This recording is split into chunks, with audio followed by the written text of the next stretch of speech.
মেয়েদের জীবনটাই আসলে কেমন জানি, তাই না? মানে নিজের বাড়িঘর কখনো এরকম মনে হয় যে আমার হয়তো বাড়িঘরই নেই। মানে যখন বাবার বাড়িতে থাকি তখন মানে এটাই আমার বাড়ি। কিন্তু কি বলো তো, একটা সময় হয়তো এই বাড়িটা আমার ছিল, কিন্তু এখন আর আমার না। মানে এটা বলতেও বুকটা কেঁপে ওঠে যে যেই বাড়িতেই জন্ম হয়েছি, হেসে খেলে বড় হলাম, আজকে সেই বাড়িটাই আমার না। মানে দুদিনের জন্য আসতে হয় অতিথি হয়ে।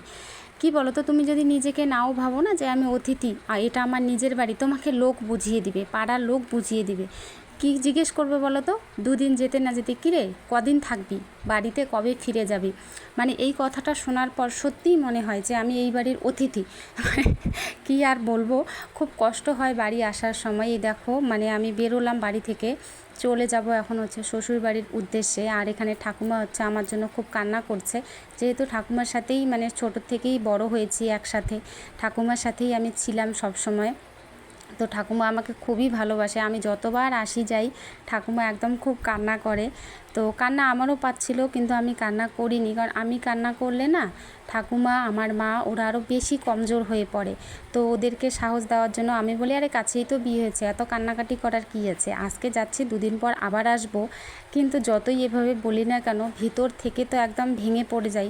মানে মায়ের চোখের জল দেখে সত্যি আর থাকতে পারি না। আর আমার মা আর মেয়ে দেখো, মা হচ্ছে আমাদেরকে বাই করে দিল। তারপর কি বলো তো, একটু পরেই তো বাড়ি চলে আসি। আর বাড়িতে এসেই দেখি আমার শ্বশুর মশাই অনেকগুলো ঢেঁকি শাক এনেছে। তো বাবা বলছে ঢেঁকি শাকগুলো বেছে রান্না করতে আর কি, তো সেটাই আমি করছি। তো চলো যাই হোক, আমি আমার বাড়িতে চলে আসলাম।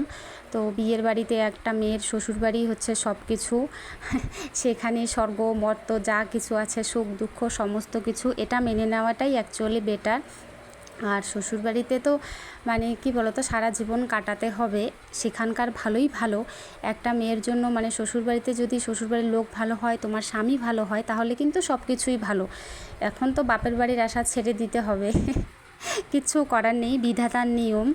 আর এই ঢেঁকি শাকগুলো দেখছো তো, আমার শ্বশুরমশাই এনেছে, একদম কোড়া কোড়া দেখে। বাড়িতে এসেই দেখে একদম তাজা তাজা শাক তোলা। আমাদের যেহেতু গ্রামে বাড়ি, মানে রাস্তায় একটু বেরোলেই ছোট্ট একটা বাগান আছে, সেখানে না প্রচুর শাক হয়। আর অনেকেই ওখান থেকে শাক ওঠায় প্রত্যেক দিন। মানে প্রত্যেক দিন এত সবাই শাক ওঠায়, তারপরেও যে এত শাক কোথা থেকে আসে বুঝি না।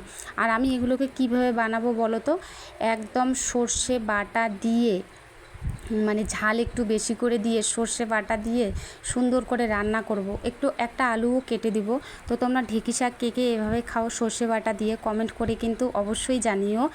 তো কী বলো তো, সব কিছু দুঃখ কষ্ট ভুলে বসে পড়েছে শাক বাছতে।